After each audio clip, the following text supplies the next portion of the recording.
그때 1차 과목이 아마 6과목인가, 근데 4과목인지 내가 정확히. 한 달 공부해서 행정고시를 합격했다는 일 차. 거예요? 1차. 행정고시 1차를 한 달 공부해서.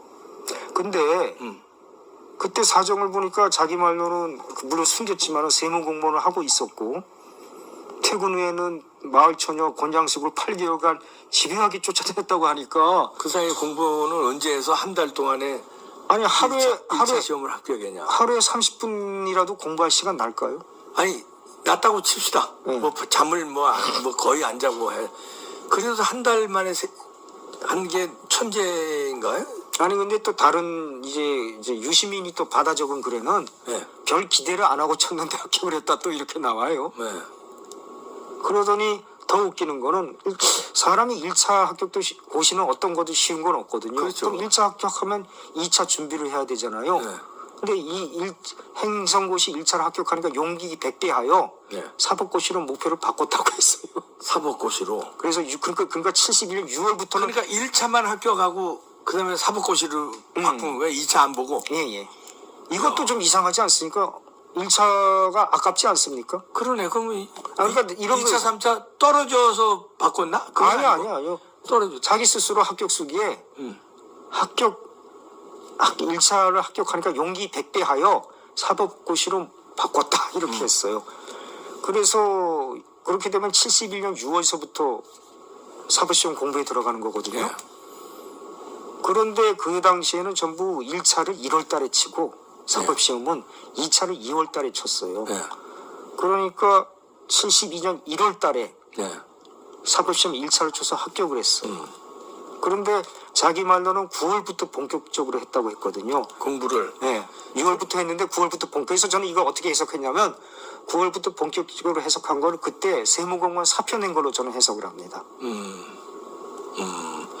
이제 세무공무원 퇴근하고 공부하는 게 아니라 아주 본격적으로. 그러면 얼마 만에 또 사법고시가 합격되는 거예요? 그럼 9월, 10월, 11월, 12월이고 1월 중순에 1차 치니까 4개월하고 한 보름이라고 해야 되나요? 4개월 보름 만에 사법시험 사법고시 1차. 1차 합격하는 거예요. 예. 그럼 안대희 대법관의 최연소 신기록을 깨는 거네요. 아니 근데 2차까지 합격해야지 의미가 있는 거죠. 1차는 빨리 합격해도 오케이. 의미가 없는데. 네. 그러니까 안대희 씨는 1학년 겨울방학 때 1차 합격하고 2학년 겨울방학 때 2차 쳐서 합격한 거죠. 근데 노무현은 71년 6월서부터 준비해서 9월 달부터 본격적으로 공부해서 72년 1월 14회가 됩니다. 14회 사법시험 1차를 합격했거든요. 네. 그 다음에 2월 달에 한 달 만에 2차를 치죠. 네. 근데 노무현은 그냥 그 2차까지도 합격하려고 했다는 거예요. 그러면 8개월이 됩니다. 만약에 그게 합격했으면. 합격했으니까 변호사 됐을 거 아니에요? 아니, 그 나중에 75년에 된 거 아닙니까? 17회에 된 거고. 노무현은 나중에. 14회, 15회, 16회, 17회 이렇게 4번 쳤어요. 그러니까 14회 1차 붙고 14회 한 달 만에 14회 2월 달에 2차를 쳤는데 그때 붙었으면 8개월 합격이 됩니다. 근데 하여튼 그때는 떨어졌네요. 떨어졌는데 2차에서. 문제는 8개월 만에 1, 2차 합격했다는 목표를 세우는 게 너무 이상하지 않습니까? 목표는 그러니까 뭐 또라이처럼 세울 수도 있고 하여튼 합격은 안 됐네. 아니 근데 그 목표가 왜 말이 안 되냐면 형은 솔직히 말해서 제가 노영련의 그걸 찾아보니까 형은 고시 낭인이었어요. 그러니까 노무현 집에 가세가 기울은 것도 형 때문이었어요. 때문에 고시낭인이구나. 그러니까 왜냐하면 형은 32년선으로 돼 있는데 부산대 법대를 뭐 별일 없으면 한 19세 51년쯤에 들어갔다고 봐야죠. 네. 그러면 제가 짐작을 하길래 51년에 부산대 법대 들어가서 집에서는 판사 나오기 위해서 전력을 기울였다는 거예요. 그러면 한 3학년 때인 한 54년 또 시험을 쳤다 하고 가정할 수가 있거든요. 네. 공부는 1학년 때부터 하고.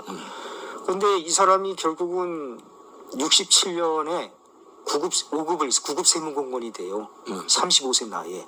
그래서 제가 보기엔 67년 이전 66년까지는 공부를 한 것 같아요. 네. 그러니까 대학 1학년서부터 한 15, 16년을 고시 공부를 한 사람이에요. 15년, 16년을. 그러면. 그래서 시험 응시는 내가 한 3학년쯤부터 응시했다고 치면은 1954년부터 66년까지 사법시험이 이때 명칭도 바뀝니다. 처음에는 고등고시 사법과였다가 고등고시라고 그랬죠. 고등고시 사법과하고 행정과였어요. 그러다가 63년 가을서부터 사법시험 1회가 됩니다. 네. 그런데 제가 보기엔 이 기간 동안에 1년에 2번 실시한 적도 있어요. 네. 그렇기 때문에 한 15, 16회 정도 1954년서부터 66년까지는 한 15, 16회 사법시험이 있었는데 근데 이 사람이 중간에 포기한 적도 있어요. 네. 포기해서 교편을 잡았다가 그 형수를 같은 교사끼리 만나서 결혼하고 뒷바라지 하면서 다시 공부를 한 거예요. 네. 그러니까 중간에 한 2년 정도는 제가 보기엔 노영년이 고시 공부를 좀 쉰 것 같아요. 2, 3년? 예. 2년 정도. 그런데 그래서 제가 보기에 이 사람이 그 기간에 한 10번은 응시하지 않았을까. 그래서 1차를 10번 정도 있으면 혹시 한두 번은 왜냐하면 대부분의 고시 장수생들에게도 1차 합격 경험은 있거든요. 네. 그래서 제가 옛날 관보를 다 뒤져봤는데 네. 다는 못 찾아봤는데 없어요. 특히 1차 합격자를 많이 뽑은 시험이 없더라고요. 1차 합격자를 50년대 초는 100명에서 200명 뿐이 안 뽑았거든요. 1차 합격자마저도. 그런데 15회 고등고시 사법과가 62년 10월 달에 있었는데 468명이나 1차를 뽑았어요. 굉장히 많이 근데 뽑은 거기도 없었다. 제가 다 찾아봤는데 노시성을 가진 사람이 몇 명 나왔는데 노재성이라는 사람이 있는데 노영년은 없어요. 그 다음에 또 석 달 지나서 63년 1월 달에 마지막으로 고등고시 16회 사법과가 있었는데 그때는 500명 이상 뽑았어요. 하여튼 없었다. 아니 근데 이제 그 왜 그런 거를 말씀해 주시죠? 왜냐하면 형이 그렇게 고시 낭인이 되는 걸 본 사람이 형은 천재 소리도 들었던 사람이에요. 네. 왜냐하면 그 당시 그 김해 그쪽에서 대학생이 있었겠습니까? 유명했다는 거예요. 안 그렇겠어요? 그 당시 시대에. 그래서 뭐 동네 중학생 애들이 뭐 집 구경도 왔대요. 여기가 노천재가 사는 집이다. 아, 그 정도로 네. 그 지방에서는 아주 네. 유명한 천재인데 그런 천재도 15년 16년간 고시 낭인으로 있는 걸 본 동생이 8개월 합격했다는 8개월 하겠다고 목표를. 세우는 게 이상하다 이 얘기네요. 예. 이건 뭔가 다른 걸 믿는 게 아닐까요? 뭘 믿을까요? 제가 그래서 그 능력을 초능력이라는 표현을 썼거든요. 뭐 천리안이 있어가지고 혹시 문제에 출제되고 있는 거가 혹시 눈에 보인다든지 뭐 예지력이 있어가지고 뭐 예상 문제를 맞춘다든지 이러지 않고 가능할까 뭐 그런 생각이 드네요. 그러면 그거는 부정이 있었다는 뭐 그럴 수도 그것도 얘기입니까? 그 가능성도 생각할 수 있죠.